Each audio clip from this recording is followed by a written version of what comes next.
Been a Today Show contributor for more than 14 years. I'm a parenting consultant for lots of national media outlets and Fortune 500 companies. And my life's work is helping you become the calm, confident parent your kids deserve. So, if your child is neurotypical or neurodiverse, if they're a toddler, a teen, or any age in between, what you learn in the next 30 minutes will give you proven tools for better behavior starting this time tomorrow. Now, let's talk about what you're going to learn. First, the surprising root cause of your power struggles and why common parenting advice is actually making them worse. You'll learn how your unique parenting personality style holds the key to eliminating backtalk and attitude once and for all. I'm going to teach you a simple 5-step formula for consequences that builds connection instead of resentment with no blame, shame, or punishment needed. And I'm going to give you a proven roadmap to becoming the parent you've always wanted to be, even in your most challenging moments. Everything you learn here is appropriate for kids ages 2.5 up to 17, and the strategies will work with all kids, including those with attention differences like ADHD and kids on the autism spectrum. What you learn in this class can completely transform your parenting, just like it did for Carrie Ann. She said, I took the free class and implemented the tools. I saw a difference immediately that same day. I thought it would take weeks, but it didn't. They're happier, as am I. Everything Amy said in the workshops are spot on. And Matt, who said, I attended a free webinar and started applying right away what I had learned. I did not expect results so quickly. They arrived right away, and people noticed and asked me what had changed. And that can happen for you too. Everything I share in this session comes from our all-in-one parenting success system, and you'll be able to use these tools immediately. I'll tell you more about the full program at the end if you're interested, but first, let's tackle what you came for. The real reason why your kids are acting out and how to change their behavior. Oh, by the way, I encourage you to use the workbook I sent, but if you don't have that, grab a pad of paper because you're definitely going to want to take notes on everything that we cover in this session. And if you have any questions as I'm going through any of this, please send me your question right here in the webinar, or you can come to our website, positiveparentingsolutions.com, and you can send us a message there. Our team loves to answer your questions. Okay, grab your notes and jot down the top 3 behavior challenges that are creating the most stress for you right now. Maybe the things that made you sign up for this class in the first place. And then we're going to be referring back to those throughout this session. All right, let's get to that root cause of why your kids are acting out. And that begins with a simple psychological principle of human behavior. And that is that all kids, and all human beings for that matter, have a hardwired need for attention and power. So think of your kids as having an attention bucket and a power bucket. Every day, they must have a sufficient dose of positive attention and emotional connection with you. And every day, they must also have a sufficient dose of positive power. If your child's needs for attention and power are not met in positive ways, they'll do whatever they have to do to have those needs met. But most often, that presents as negative behavior, as misbehavior. So they may try to get your attention by whining or clinging or acting helpless, which is totally annoying for us, but it makes perfect sense from the child's perspective. Because when she starts whining, we stop what we're doing and we pay attention, right? Sometimes we say, now use your big girl voice. And sometimes we just give in because we cannot take it 1 minute longer, right? We give in to whatever she was whining about. Fine, have a cookie before dinner, just stop whining. But in each case, she got a big hit of attention for that whining. Now, look at the behaviors that you listed in your workbook and write this down because it is so important. And that is that kids only continue the behaviors that work for them. Kids only continue the behaviors that work for them. So if a behavior works to get that hit of attention, even if it's negative attention, it is working for your child, and you can be sure they'll use it again. So, for example, if your kids drag out the bedtime routine forever and it goes on night after night, well, that bedtime drill is working for your kids because they get your attention and they keep your attention with all of those requests and all of those hoops that you jump through. They're not doing it on purpose or with malicious intent, but it is meeting their need for attention, even if it's negative attention. And again, that's why they do it night after night. Now, you might be thinking, I don't know, Amy. I give my kids plenty of attention. Their attention buckets are full, but we're still having these behaviors. Well, if that is the case for you, your situation has likely escalated to a power struggle, and that happens all the time. So, just like your kids have an attention bucket that has to be filled every day with positive attention and emotional connection, They also have a power bucket that has to be filled with plenty of positive power throughout the day. Now, what do I mean by positive power? Positive power means having a sense of independence, autonomy, control over their own world. But think about life from a kid's perspective for a minute. How much control do they really have over their own world? Not that much, right? Because they have us who call all the shots. Imagine what it's like to constantly have somebody telling you when to get dressed, when to go to the potty, when to do your homework, when to do your chores, day in and day out. And this is important. Your kid's desire for power and control is not something they decide they want. It is part of their wiring, it is part of their biological makeup. And this need for power is universal for little kids all the way up to senior citizens. Even an infant will fight back if you try to hold them down and restrain them on the changing table. Again, it's not something they decide, it's part of their biological makeup. Now, when kids don't get a sense of age appropriate independence and control, they feel out of control. They start to feel helpless. And then they start acting out with negative behaviors to feel some sense of control or power over their own lives. And that's a problem for us because do you know how kids get a sense of power or control? They do things to push your buttons. They try to win. They do the opposite of what you want them to do by resisting and pushing back. Now, again, look at that list of misbehaviors in your workbook. Do you have attitude, defiance, backtalk on that list? Do those behaviors push your buttons? Well, yes, of course they do. Those are power behaviors.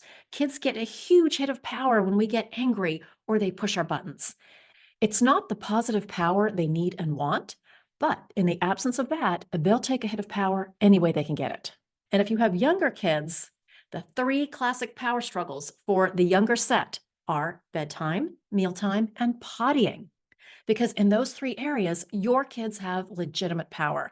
They are in control because you can't make them eat, you can't make them sleep, and you can't make them go to the potty. They are in charge, and it's the perfect opportunity for them to dig in their heels and prove who's really in control. And what about older kids? Well, you may be struggling with endless badgering and negotiating, ignoring you, eye rolling attitude, doing the opposite of what we want them to do. Maybe it's battles over homework and chores. If any of those behaviors are on your list, those are power behaviors. And it tells us we have some big work to do in the power bucket department. Now, speaking of the power bucket, here is the thing that most parents never even consider, and that's this. Human beings are born with free will. Human beings are born with free will. We know that intellectually, but what does it mean for your kid's behavior?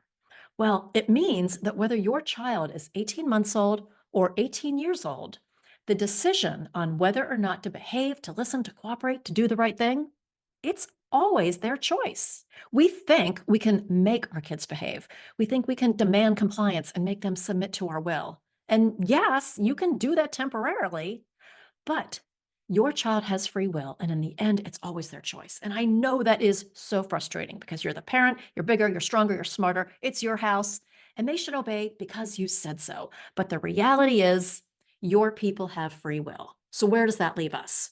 Well, usually it leaves us floundering, trying this tactic and that, right? I'm sure early on you did the counting. 1, 2, 2.5, 3. But what are we supposed to do when we get to 3 and the child still hasn't complied? Not to mention that counting 1, 2, 3 trains our kids that they really don't have to listen the first time. And just about every pediatrician will tell you to use timeout. But if you have a strong willed child, that's the worst strategy you can use. I mean, have you ever tried to keep a powerful child in timeout who has no intention of staying there? And even if your child is willing to sit in timeout, it doesn't teach them to do anything differently in the future. And that's why parents end up putting their kids in timeout over and over and over again. And we have to talk about rewards, right? Conventional wisdom is that we should reward the behavior we want to see repeated in the future. I'm sure your child's classroom uses rewards incessantly. But there is an overwhelming body of research that proves that when we use external rewards to motivate a behavior, the opposite thing happens. When we use external rewards, internal motivation to do that behavior actually decreases in the future. So rewarding your kids is actually having the opposite effect from what you're trying to accomplish. All of these strategies that I've just mentioned are all command and control strategies. They are based on making your child behave and basically wrestling them into cooperating. Now, if these strategies are not working for you, please take comfort in knowing it's not you and it's not your child. These tactics are fundamentally flawed because they work against your child's need for power, against the way they're naturally wired. You are working against biology, and that's why it feels so difficult. And that's why the child will always eventually fight back. And when they fight back, that's when we resort to yelling and punishing. And certainly, yelling and punishing can stop the behavior in the moment because the child is afraid of you. So basically, we force the child into submission by overpowering her with fear. But the problem is, it doesn't create long term behavior change. And the reason for that is that yelling and punishment is based on the premise of blame, shame, and pain. But when a human of any age, especially a child, is exposed to blame, shame, and pain, their instinctive response is to shut down. It's like a wall goes up so she can protect herself from that blame, shame, and pain. And when that happens, there is absolutely no learning going on. The other big problem with blame, shame, and pain punishment is that it teaches kids to get really good at lying. Think about that. If you're a kid and you know that blame, shame, and pain is coming, are you going to want to be honest about what happened? Of course not. Lying is a perfectly reasonable response to blame, shame, and pain punishment. And think about the insanity of that. We create an environment that almost guarantees our kids will lie, and then we get furious at them for lying. Friends, I wanted to pop back on camera and do just a quick little reality check with you. If you have used blame, shame, or pain punishment in the past with your kids, I don't want you to feel one moment of guilt about that. All right. Trust me, I felt enough guilt for all of us, and I don't want you to spend your energy on that. Back then, you didn't have our toolbox, right? Your future parenting life is going to look completely different than the past once you have the right tools. So let's just all agree to take a deep breath and let all that guilt go so we can move on with way more productive strategies. All right, I am almost to the point where I want to share that 5-step formula for consequences with you. But first, I have to really quickly talk about parenting personality style and how your personality may be triggering or fueling misbehavior that you don't even realize. So let me pop my slides back on and we'll jump into that really quickly. So if you haven't taken our parent personality assessment yet, this is something you absolutely want to do. It's one of the first things that we have parents do because it helps uncover how our personalities unknowingly bring out certain behaviors in our kids. So, as an example, for me, I'm off the charts controlling. So, guess what? I naturally invite power struggles from my kids because the more I want things done my way, the more I play Miss Bossy Pants, their natural reaction is to push back. It's a fight or flight response. But our kids can't easily flee, so they have no choice but to fight back.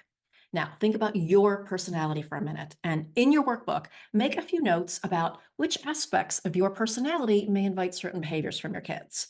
And if there are two parents in your home, how does your partner's personality invite certain behaviors or responses from your kids?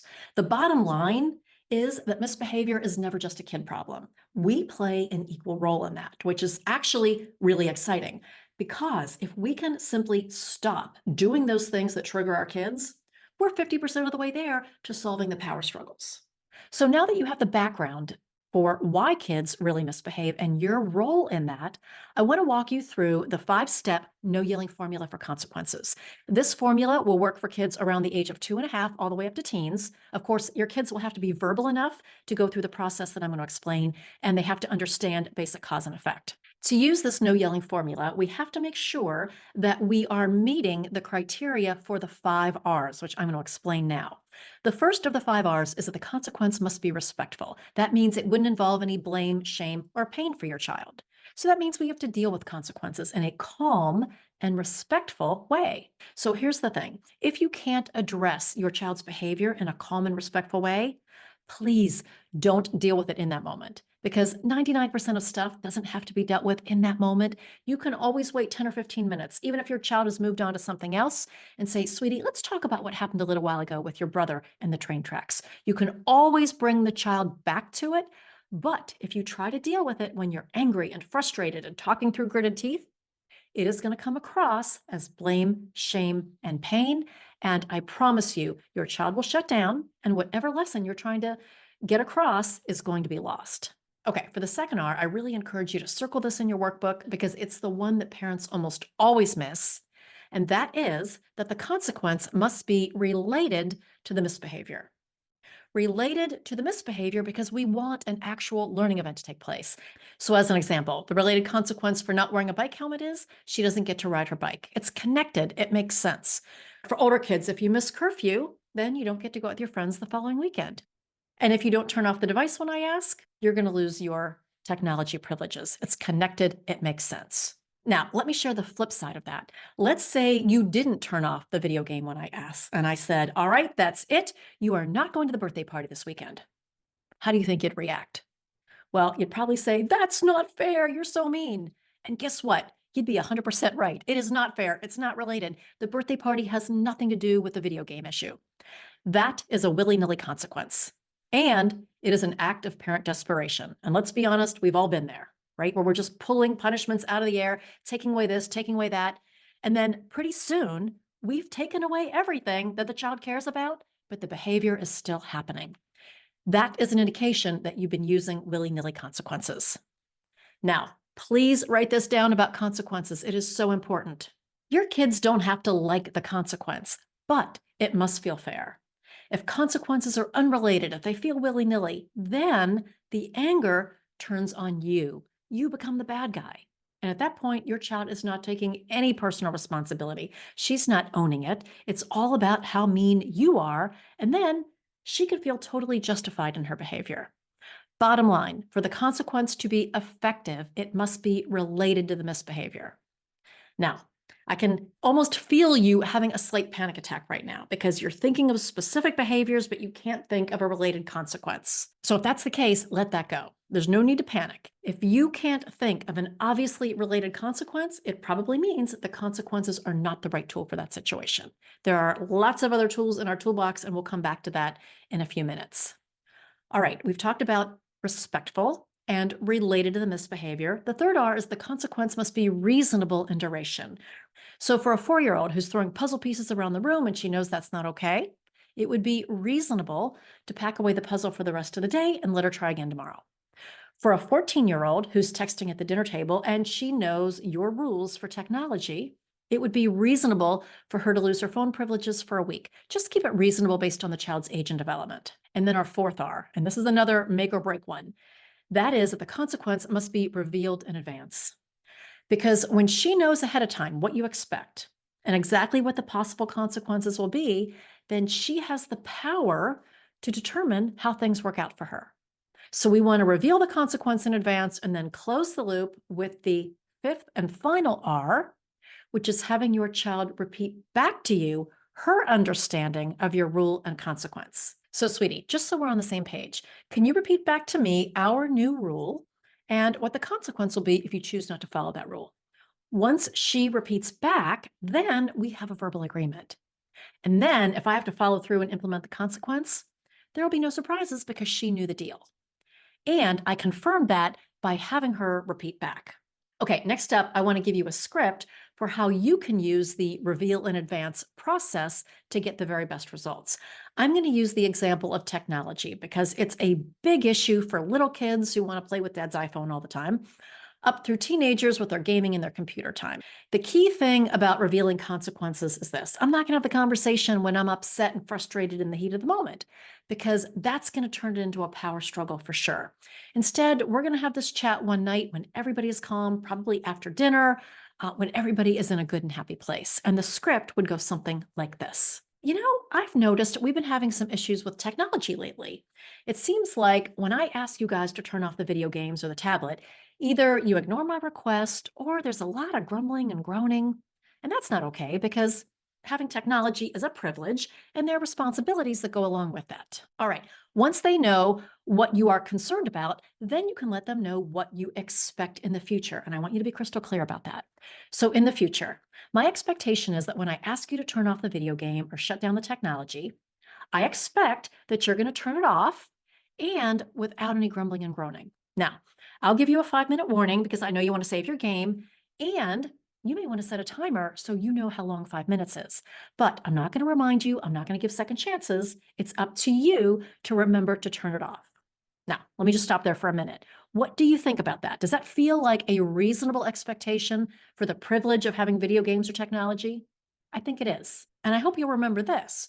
that TV, video games, computers, iPads, mobile phones, even old school television, they are all privileges and not rights. So again, you need to be crystal clear about your expectations and feel confident in them.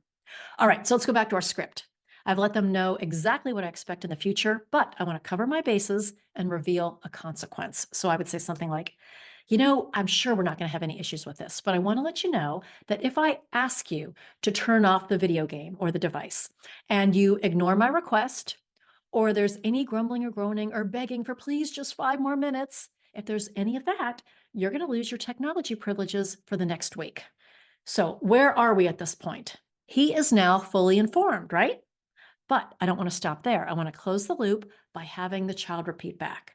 So just so we're on the same page, can you repeat back to me our new rule for technology and the consequence if you choose not to follow the rule? Once the child repeats back, then you have that verbal agreement and everybody's on the same page.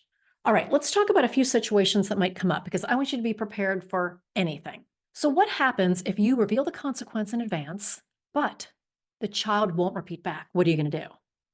Well, if that happens, it tells you two really important things. That tells you that he's clearly not mature enough for the privilege of having video games or technology. The second thing it tells you, if he won't repeat back, it tells you that you have a whopping power struggle on your hands. And I can pretty much guarantee it's not about the video games. It's about proving to you who's really boss. And if you're having power struggles in this area, I can pretty much guarantee that you're having power struggles in other aspects of your day. Maybe it's the morning routine, bedtime, chores, homework, mealtime, because power struggles are not typically isolated in one area. If you have them in one area, you likely have them in others as well. And if that's the case, you need a set of tools that work with your child's hardwired need for power and control rather than against them. All right, here's another what if scenario. What if I can't think of a good consequence? Well, I alluded to this a little earlier. If you can't think of a consequence that meets the 5 R's, that is respectful, related to the misbehavior, and I know that's the hardest one, is reasonable in duration, that you can reveal in advance and have the child repeat back to you, that tells you that consequences are not the right tool. And if you remember anything from this session, please remember that you can't consequence your way to better behavior. This consequence formula is powerful, but it's just one tool. It works well for a topic like technology with a very specific related consequence, but it won't work for sibling rivalry or backtalk, bedtime battles, morning dawdling, homework hassles, picky eating, chore wars, and all the others that you see on the screen. In fact, if you use consequences any more than 5 to 10% of the time, you'll have more power struggles than you know how to handle. Trust me on that. The real goal and the reason you're here is to not need consequences in the first place, right? To raise kids who make good choices even when you're not around, kids who manage their own routines, do their homework, resolve conflicts respectfully, all without constant reminders from you. And absolutely no more yelling, no more losing your cool and going to bed feeling guilty about it every night. Just imagine ending each day feeling proud of how you handled things. Imagine not having to be the technology police or the homework enforcer. Imagine hearing your child say, "Mom, I love how calm you are now." And finally remembering what it feels like to truly enjoy your kids again. That's what I want for you, and you deserve that. Your kids deserve it. And that's why I'm asking you to hang out with me for 5 more minutes so I can show you how we can make that happen quickly and easily. So, in the next 5 minutes, I'm going to explain how you can have the family life that you want with our all in one parenting success system. And then you can decide if you think it's worth it. So, here we go. The all-in-one parenting success system is truly an all-in-one parenting platform. It gives you every tool you need to lovingly diffuse misbehavior in the moment when tensions are really high, plus, more importantly, the permanent fix tools to solve the problems at the root cause so they don't keep coming back. This all-in-one platform has the 4 essential elements that you need to get quick and lasting results. First, you'll get my complete parenting success toolbox. These aren't just random strategies that you piece together from the internet or that you saw on TikTok. This is a complete proven system. We've been perfecting it for more than 20 years. of seriously simple psychology-based tools that tell you exactly what to say, exactly what to do in any situation. And I've broken everything down into bite-sized, on-demand video lessons that'll fit so easily into your schedule, whether it's between soccer practice and dinner time or after the kids go to bed at night. And of course, you'll take our parenting personality assessment that I talked about, which reveals exactly how your unique personality may be unknowingly triggering power struggles and how to turn that around. And then you'll learn the step-by-step tools or strategies that work for every age, from toddlers to teens, including kids with learning differences, special needs, kids on the autism spectrum. They work for all kids. And the best part is you don't have to wait months to find out if this works.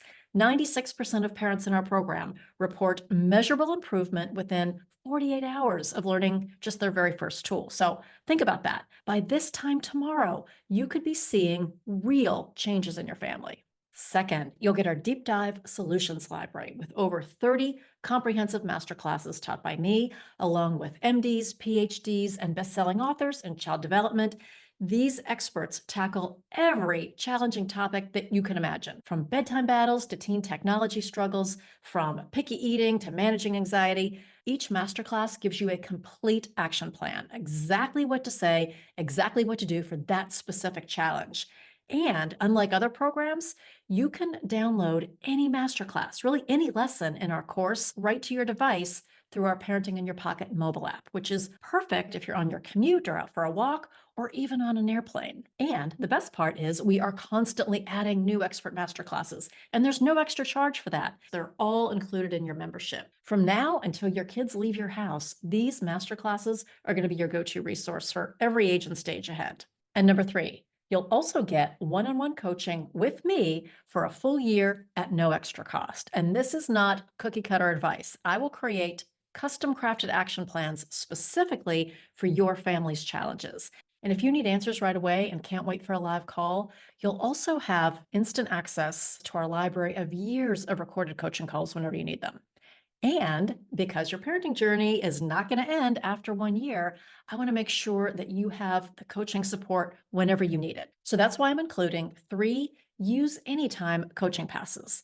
So if you have a sudden change in behavior or a new phase that you weren't prepared for, really any challenge that has you feeling stuck, these use anytime passes are going to be your lifeline. And number 4, expert guided communities. You'll never feel alone on this journey because I've created 2 private communities, one for parents of bigs and one for littles. So you're always getting support that's relevant to your child's age and stage. Every discussion in our private community is moderated by our team, so you can feel confident that the advice you get is going to align with the tools and strategies you're learning. So you can think of it like your parenting village where everybody speaks the same language. Now, I want to make sure that you get the absolute most value possible. So I'm including 3 amazing bonuses when you enroll today. First, I'm taking $150 off the regular price because I want to make this accessible for every family who needs it. Second, and this is huge, you'll get lifetime access to everything, because most parenting programs make you pay monthly subscriptions or yearly subscriptions. So basically, you're renting their advice, right? But your kids are going to be going in and out of stages for years. So we're doing something completely different. If you enroll today, we are completely waiving the $99 yearly renewal fee. So you'll pay for it once and you'll own it forever. Every update, every new masterclass, every edition we ever create. So there's no subscriptions, no renewal fees ever. And third, we're offering full partner access at no charge, which is a $399 value. So whether you want to get on the same page with your co-parent or share the tools with your trusted accountability partner, having that support just makes the transformation happen so much faster. All right, let's talk about the cost. The regular investment for the all-in-one parenting